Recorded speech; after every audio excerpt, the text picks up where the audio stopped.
La vallée de la mort n'est pas à prendre à la légère. S'étendant le long de la frontière orientale de la Californie, ce parc national est une dépression brûlée par le soleil et entourée de chaînes de montagnes abruptes. Il abrite le point le plus bas de l'hémisphère occidental, Badwater Basin, à 86 mètres au-dessous du niveau de la mer, ainsi que la température la plus élevée de la planète, soit 57 degrés Celsius.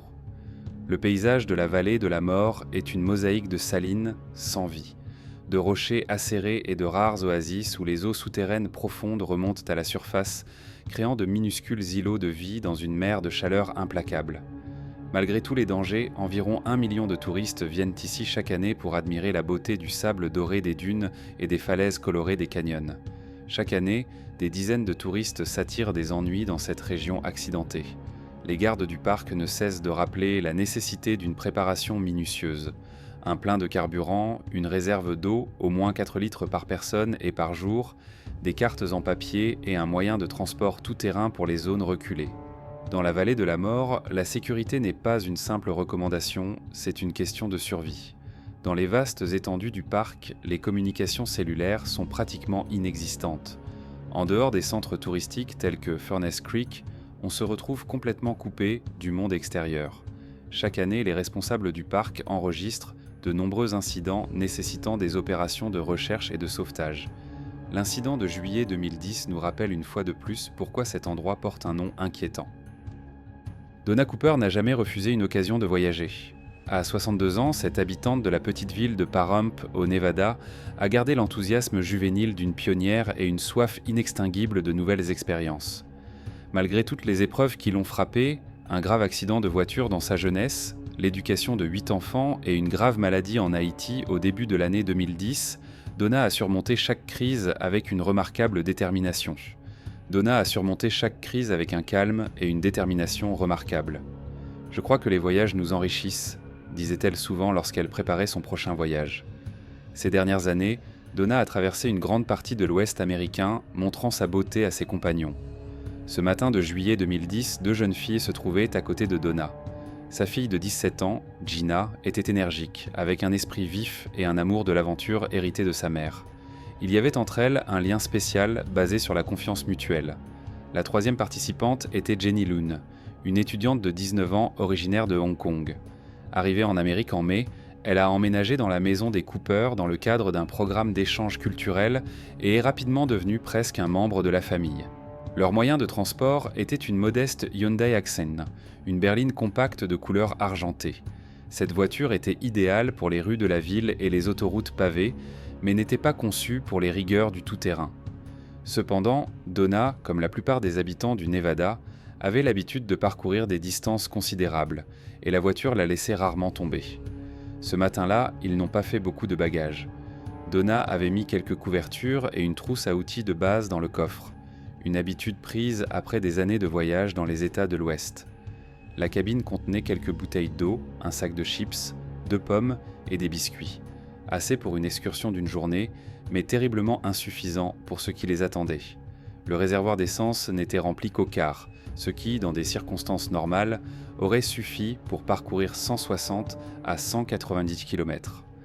En quittant Pahrump, Donna dit à son amie Charlene qu'elles allaient revisiter le château de Scotty dans la vallée de la mort. Elle était passée devant de nombreuses fois, mais ne s'était jamais arrêtée pour le visiter. Aujourd'hui, avec 2 compagnes curieuses, le moment semblait parfait. Aucun d'entre eux n'aurait pu deviner qu'un simple voyage touristique se transformerait en une incroyable lutte pour la survie dans l'un des endroits les plus impitoyables de la planète. Un défi qui mettrait à l'épreuve non seulement leur force physique, mais aussi leur caractère, leur ingéniosité et leur volonté de vivre. Le jeudi a commencé par un ciel dégagé et l'attente de nouvelles découvertes. Le soleil se levait à peine à l'horizon lorsque la Hyundai Accent argentée est sortie de Pahrump, une petite ville située à 1 heure de route de la vallée de la mort. Donna Cooper, les mains sur le volant, profitait de la fraîcheur matinale, tout en réalisant que l'après-midi, la température atteindrait les extrêmes habituels du mois de juillet. Gina et Jenny discutaient doucement sur la banquette arrière, évoquant leur prochaine visite au château de Scotty, un site mystérieux perdu dans le paysage désertique. Donna leur jette de temps en temps un coup d'œil dans le rétroviseur, ravie de leur enthousiasme. Scotty's Castle, officiellement connue sous le nom de Death Valley Ranch, était une villa de 2 étages de style colonial espagnol construite entre 1922 et 1931. Son histoire est remplie de mythes et d'intrigues. Albert Johnson, millionnaire de Chicago, a fait construire ce manoir pour sa femme malade, espérant que le climat sec de la vallée de la mort serait bénéfique pour sa santé. Mais c'est l'aventurier Walter Scott, surnommé Scotty, qui prétendit avoir construit le château avec le produit d'une mine d'or fictive. À 1h de l'après-midi, ils arrivèrent aux portes du château. Le contraste entre l'austérité du désert et la demeure espagnole avec sa piscine, ses fontaines et ses jardins luxuriants était presque surréaliste. Donna achète 3 billets, une dernière transaction qui permettra à des proches de commencer leurs recherches. Pendant 2 heures, les femmes ont déambulé dans les couloirs frais, admirant les meubles anciens et l'intérieur inhabituel. Grâce à ses murs épais, le château reste agréablement frais malgré la température extérieure. Le guide a raconté des histoires sur Scotty et ses récits fantastiques qui ont attiré des visiteurs curieux dans ce lieu isolé. En quittant le château vers 3 heures de l'après-midi, ils ont été accueillis par une vague de chaleur. La température dépassait les 51 degrés avec ça, l'air frissonnait sur le macadam chauffé à blanc. C'est alors que Donna aperçoit un panneau indiquant Racetrack Playa, un lac plat et asséché connu pour le mystérieux phénomène des pierres qui bougent. Au fil des ans, les rochers avaient laissé de longues traces, comme si quelqu'un les poussait au fond du lac asséché. Ce phénomène, qui n'avait pas d'explication scientifique jusqu'en 2014, a intrigué les scientifiques et les touristes. « J'ai toujours voulu voir ça », dit Donna en regardant une carte du parc. Gina et Jenny ont soutenu l'idée avec enthousiasme. Pourquoi ne pas aller voir une autre attraction unique ? Donna sort son GPS et tape Racetrack Playa. L'appareil, programmé pour trouver l'itinéraire le plus court, calcule le chemin et donne des indications. Selon les recommandations officielles du parc, Racetrack Playa se trouve à 43 km de la route goudronnée la plus proche et ne peut être atteint que par un véhicule à grande capacité de franchissement.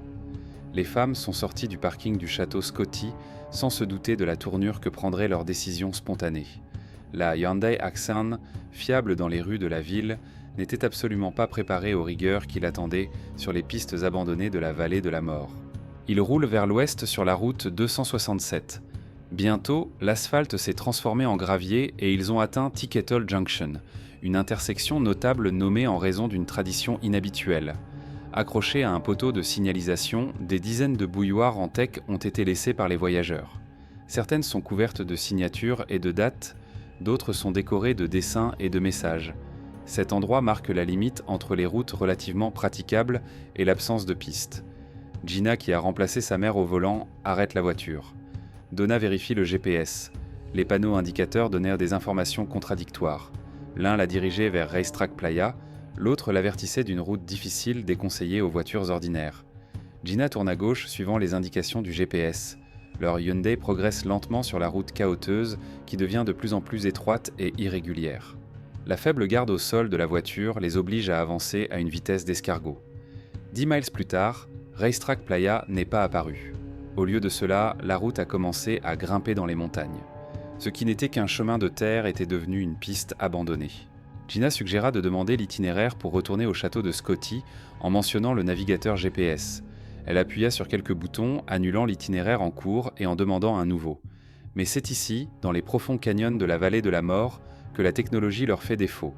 Le signal satellite est faible et intermittent, ce qui oblige le GPS à recalculer constamment l'itinéraire. Le soleil descend lentement vers l'horizon, projetant de longues ombres sur le sol rocailleux. La température est restée supérieure à 45 degrés, mais la flèche du réservoir de carburant est encore plus alarmante.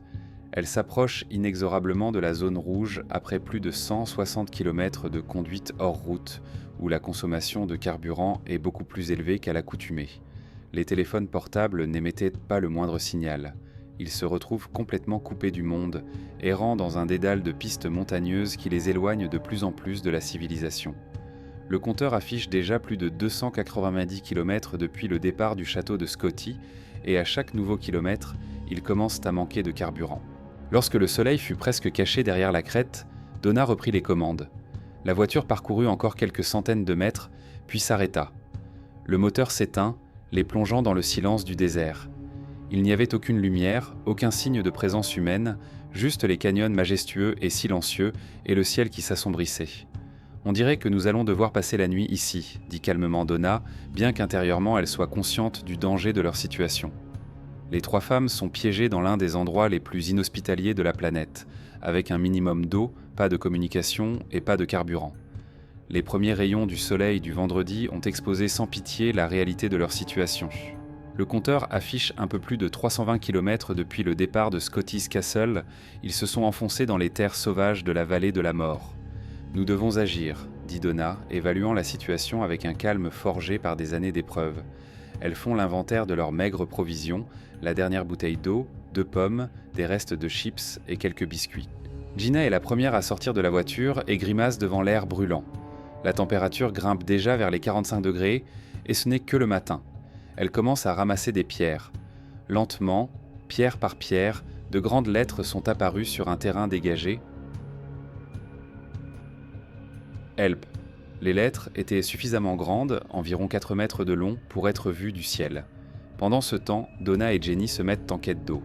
Très assoiffées, elles tentent d'extraire l'humidité des cactus et des aiguilles de pin. Mais les résultats sont minimes, juste un peu de liquide amer, pas assez pour étancher leur soif. Ils se partagent équitablement la dernière bouteille d'eau, par petites gorgées, réalisant qu'ils doivent étendre leurs réserves le plus longtemps possible. Vers midi, la chaleur devient insupportable. L'air semblait fondre sur les rochers, leur peau brûlait même à l'ombre de la voiture. Jenny, confrontée pour la première fois à des conditions aussi extrêmes, sent sa peur et son anxiété grandir d'heure en heure. En tant qu'étrangère, loin de chez elle, elle s'en remettait entièrement à l'expérience de Donna. Des avions les survolent de temps à autre, petits points dans l'immensité du ciel. Les femmes ont essayé toutes les méthodes de signalisation possibles. Gina a utilisé le CD comme un miroir, reflétant la lumière du soleil. Jenny a agité une couverture d'urgence jaune vif. Mais les avions poursuivent leur route, ignorant leur tentative désespérée d'attirer l'attention. Le vendredi soir, Gina a décidé d'explorer le quartier. Elle a parcouru environ 3 km sur un sentier rocailleux, espérant trouver de l'aide, ou au moins une meilleure vue du terrain pour déterminer leur position. En prenant un peu d'altitude, elle n'a vu qu'un vaste désert, aucun signe de civilisation, seulement des rochers et une végétation clairsemée jusqu'à l'horizon. Pendant ce temps, dans la lointaine Floride, la fille de Donna, Sky Cooper, se remet d'une opération de la vésicule biliaire. Elle a essayé d'appeler sa mère à plusieurs reprises, mais tous les appels sont tombés sur la boîte vocale. Au début, cela n'a pas inquiété Donna, qui partait souvent en voyage de façon spontanée. Mais lorsque 24 heures se sont écoulées sans nouvelles, Sky a commencé à s'inquiéter. Elle vérifie les comptes de carte de crédit de sa mère et trouve la dernière transaction, 3 billets pour le château de Scotty, datés du jeudi à 13h. Plus rien après cela. À Paramp, Charlene Dean, qui s'occupe de la maison de Donna, commence également à s'inquiéter. Après avoir contacté Sky, ils ont décidé d'agir et ont contacté les autorités. Mais ni les shérifs des comtés de Nye et d'Inyo, ni les gardes forestiers de la vallée de la mort ne pouvaient lancer immédiatement des recherches approfondies. Trop peu d'informations, une zone trop vaste. Le samedi matin, un miracle s'est produit dans la voiture de Donna. Alors qu'ils avaient perdu tout espoir de voir la voiture démarrer, Donna décida de réessayer, par sécurité. Elle a tourné la clé et, à la stupéfaction générale, le moteur s'est mis en marche. Peut-être que la petite quantité de carburant s'était redistribuée dans le réservoir pendant la nuit ou que la batterie avait retrouvé une charge minimale. La raison n'avait pas d'importance. Ce qui compte, c'est qu'ils ont une chance. La voiture ressuscitée était devenue leur bouée de sauvetage. Donna passe instantanément du soulagement à l'action, réalisant que chaque seconde de fonctionnement du moteur est précieuse. « Montez vite », ordonna-t-elle, et un instant plus tard, tous les 3 étaient à l'intérieur. Donna conduisit la voiture de la manière la plus économe possible, en roulant au point mort dans les descentes et en accélérant rapidement sur les tronçons plats avant les montées. Si la voiture calait maintenant, il n'y aurait peut-être pas de second miracle. En bas, le terrain s'est aplani et une petite plaine salée s'est ouverte devant eux, scintillant sous le soleil de midi. Au loin, ils remarquèrent quelque chose d'inattendu, un grillage, un portail verrouillé et quelques arbres vivants. Ils s'exclament « Regardez, il y a peut-être des gens là-bas !» s'exclame Gina en montrant les caravanes derrière les arbres. La voiture s'approche lentement de la clôture lorsque le moteur cale à nouveau. Les dernières gouttes d'essence étaient épuisées, mais cela n'avait plus d'importance. Elles avaient retrouvé un signe de civilisation. Les 3 femmes s'efforcent de sortir de la voiture chauffée à blanc. La chaleur est insupportable, les températures dépassent les 50 degrés. Le sol brûle littéralement sous leurs pieds. Le sol brûle littéralement sous leurs pieds, même à travers les semelles de leurs baskets. La sueur s'évapore instantanément et la déshydratation progresse de minute en minute. Ils contournèrent le grillage et s'approchèrent de la porte. Le camp abandonné se compose de 2 ou 3 vieilles caravanes entourant un porche en bois. Les bâtiments semblaient abandonnés, mais en relativement bon état. Donna frappa aux portes, appelant, mais il n'y eut pas de réponse. En contournant la plus grande caravane, Donna trouve un trésor, un tuyau d'arrosage enroulé, relié à un robinet d'eau. Les mains tremblantes, elle tourne le robinet. Les secondes s'étirent jusqu'à l'éternité, tandis que quelque chose gronde dans les tuyaux. Puis l'eau arriva, chaude, métallique, mais vivifiante et réelle.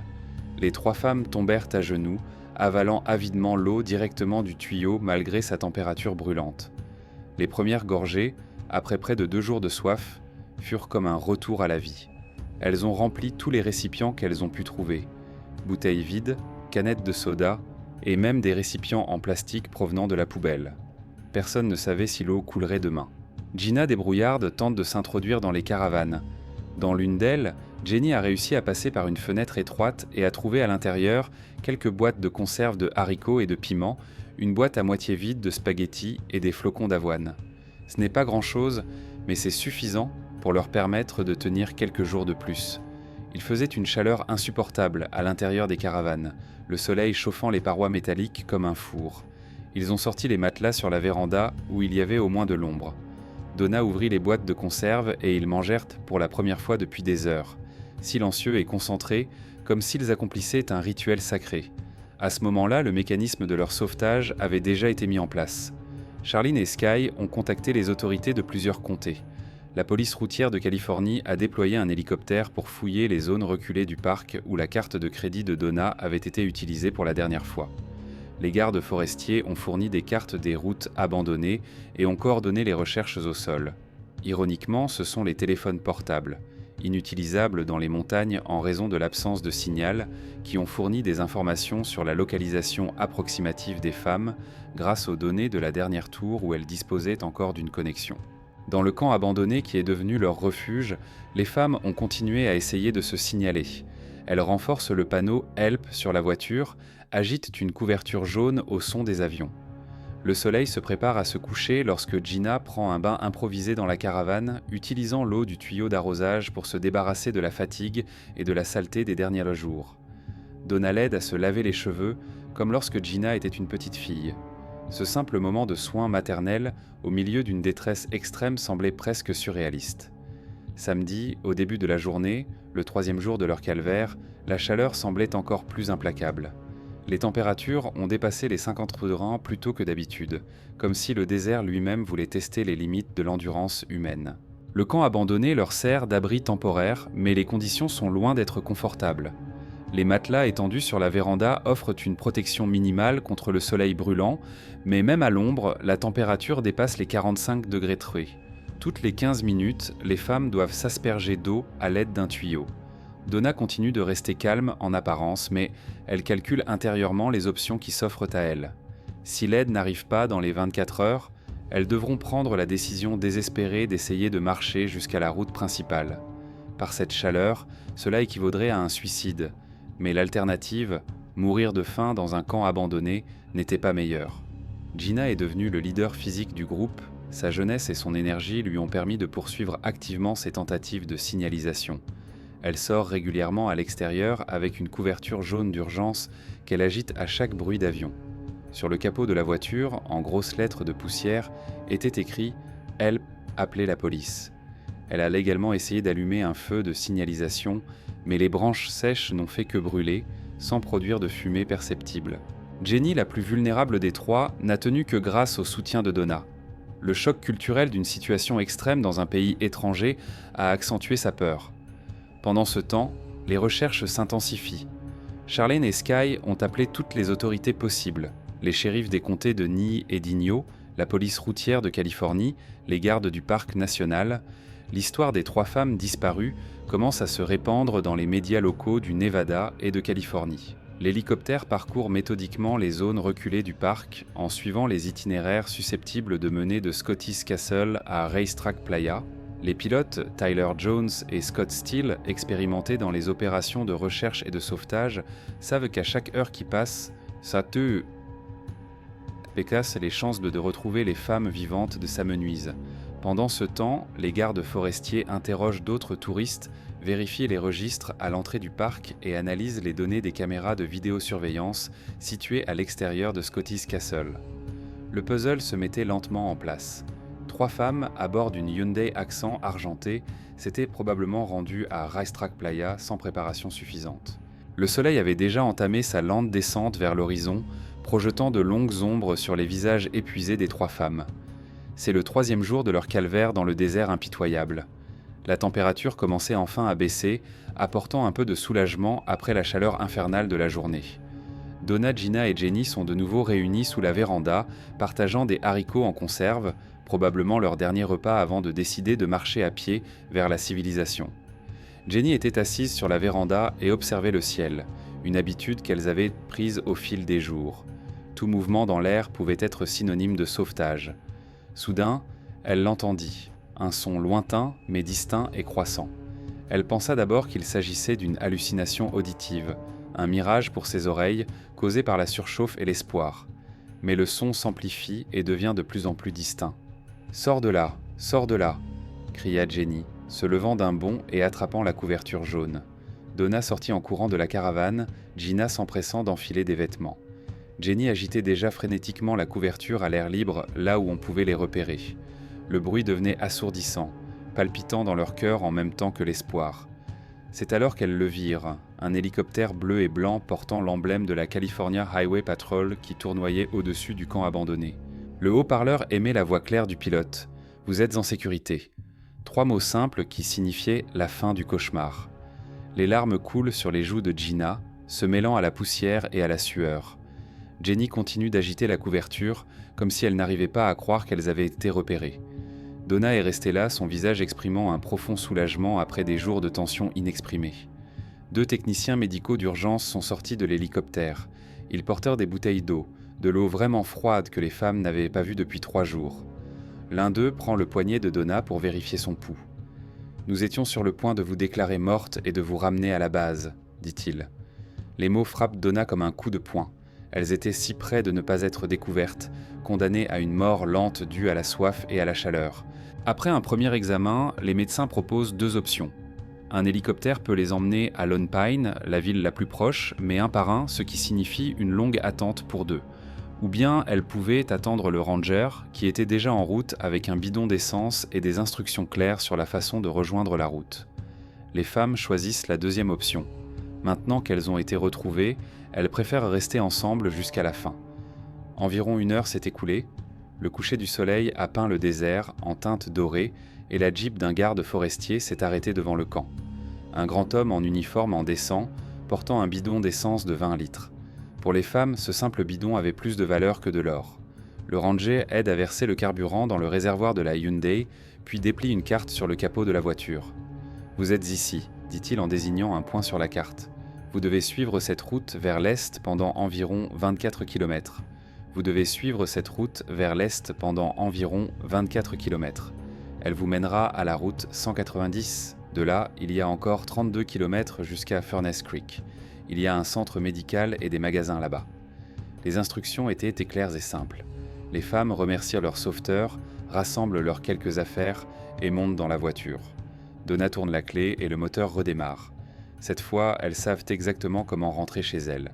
Les femmes roulent en silence, ne réalisant pas encore que leur calvaire touche à sa fin. De temps en temps, Donna vérifiait la carte que le garde forestier leur avait donnée. Elle ne faisait pas confiance aux appareils électroniques cette fois-ci, préférant le papier et les indications claires de quelqu'un qui connaissait la région. Au crépuscule, les lumières brillent comme des phares, premier signe de présence humaine en 3 longs jours. La route 190 les accueillit avec un macadam lisse qui semblait être un luxe après les nids de poules et les bretelles rocheuses. Donna a tourné le volant en direction de Furnace Creek, le centre touristique du parc où de l'aide les attendait déjà. Lorsqu'elles sont arrivées à Furnace Creek, la nouvelle du sauvetage miraculeux des 3 femmes s'était déjà répandue. Des médecins les attendaient, prêts à leur porter assistance.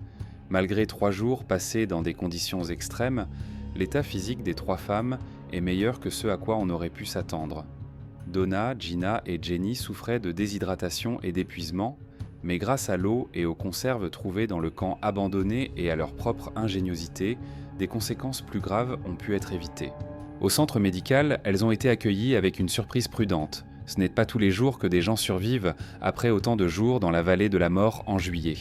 Donna est immédiatement mise sous perfusion de sérum physiologique, tandis que Gina et Jenny reçoivent des boissons électrolytiques spéciales. Les médecins examinent attentivement chacune d'entre elles en prêtant une attention particulière aux signes de coups de chaleur ou de coups de soleil. À ce moment-là, les téléphones sonnent déjà à toute volée. Sky Cooper, en larmes, parle à sa mère et remercie le ciel de les avoir sauvés. Charlene Dean préparait la maison de Pahrump pour le retour de Donna. Les parents de Jenny, à Hong Kong, réveillés au milieu de la nuit par un appel annonçant le sauvetage de leur fille, n'arrivaient pas à croire qu'elle avait survécu à une telle épreuve. Après les examens et les procédures médicales, les femmes ont été autorisées à se reposer au Furnace Creek Motel. Un lit propre, l'air conditionné et l'eau fraîche du robinet, des conforts simples qui semblent maintenant être un luxe incroyable. Elles ont dormi longtemps et profondément, sans cauchemar ni inquiétude, sachant que le pire était passé. Le lendemain, les Rangers organisent le transport vers Pahrump. Avant de partir, le chef de la station des Rangers invite les femmes à une brève conversation. Il s'intéresse aux détails de leur voyage, en particulier à la décision de suivre les indications du GPS en passant par Tickettle Junction. Les informations qu'elles ont fournies sont précieuses pour éviter que des incidents similaires ne se reproduisent à l'avenir. Mais le plus important, ce sont les moments de calme où Donna, Gina et Jenny se sont enfin retrouvées en sécurité chez elles, réalisant à quel point elles s'étaient rapprochées de la ligne de démarcation au-delà de laquelle il n'y avait pas de retour possible et à quel point cette épreuve les avait rapprochées. Les événements survenus dans la vallée de la mort ont laissé des traces dans la vie de chacune des femmes. Les effets physiques, peau sèche, fatigue et légère déshydratation ont rapidement disparu. Mais l'impact psychologique a été plus profond. Je n'ai pas douté une seconde que nous allions y arriver, a déclaré Donna à l'émission 20 by 20 quelques mois plus tard. Sa confiance et son calme pendant la crise ont aidé le groupe à survivre, confirmant que l'expérience de la vie est une ressource inestimable. Pour Gina, cette épreuve a marqué un tournant. Inspirée par le travail des ambulanciers qui les ont sauvés, elle s'est inscrite à l'école d'infirmière, déterminée à consacrer sa vie à aider les autres dans des situations critiques. Jenny est retournée à Hong Kong, mais cette expérience a créé un lien indéfectible avec la famille Cooper. Moins d'un an plus tard, elle revient aux États-Unis, déjà en tant qu'étudiante universitaire, et vit chez eux. Cette expérience de survie lui a appris à ne pas craindre les difficultés dans un pays étranger. En 2011, ABC a organisé une réunion entre les femmes et leurs sauveteurs pour filmer une séquence de l'émission 20 by 20. Lorsque l'hélicoptère a atterri et que les pilotes Tyler Jones et Scott Steele en sont sortis, Donna a été la première à se précipiter vers eux. Embrassades, larmes de gratitude, mots non prononcés, le moment était rempli d'une émotion authentique. L'histoire de ces trois femmes est devenue un cas d'école pour les Rangers de la vallée de la mort. Ils ont inventé l'expression « mort par GPS » et renforcé les avertissements « emportez toujours des cartes en papier ». Le GPS peut vous guider sur des routes impraticables. Une semaine sans GPS vaut toujours mieux qu'un jour sans eau. Les brochures mises à jour indiquaient désormais qu'il fallait un plein de carburant et 5 litres d'eau par personne et par jour. Cette affaire a rappelé au monde que, même à l'ère de la technologie, la nature exige respect et préparation. Mais elle a également montré la force de l'esprit humain, l'ingéniosité et l'importance de rester calme face aux dangers. Les trois femmes sont entrées dans la vallée de la mort en tant que simples voyageuses et en sont ressorties avec une histoire de survie qui fait partie de l'héritage de cet endroit rude mais magnifique. L'histoire de Donna, Gina et Jenny nous fait réfléchir à la frontière ténue qui sépare l'aventure du désastre. Et si elles n'avaient pas trouvé un camp d'eau abandonné? Et si l'hélicoptère avait fait demi-tour quelques minutes plus tôt? Cette histoire s'est terminée par un sauvetage, mais le désert est parsemé de tombes anonymes de personnes moins chanceuses. La leçon la plus importante de cette histoire est peut-être que, même à l'ère des smartphones et de la navigation par satellite, notre survie dépend toujours de compétences de base et de bon sens. Nous sommes tellement dépendants de la technologie que nous oublions tout le reste. Êtes-vous prêt à faire face à une situation où la technologie vous laisserait tomber? Si vous avez aimé cette histoire de survie, donnez-lui un like et abonnez-vous à la chaîne. Dans les commentaires, racontez-nous votre expérience la plus extrême en milieu sauvage ou comment vous vous préparez à voyager dans des endroits reculés. Chaque semaine, nous analysons de nouvelles histoires de survie afin que vous puissiez apprendre des erreurs des autres et non des vôtres. Merci d'avoir regardé et à bientôt dans les prochains épisodes.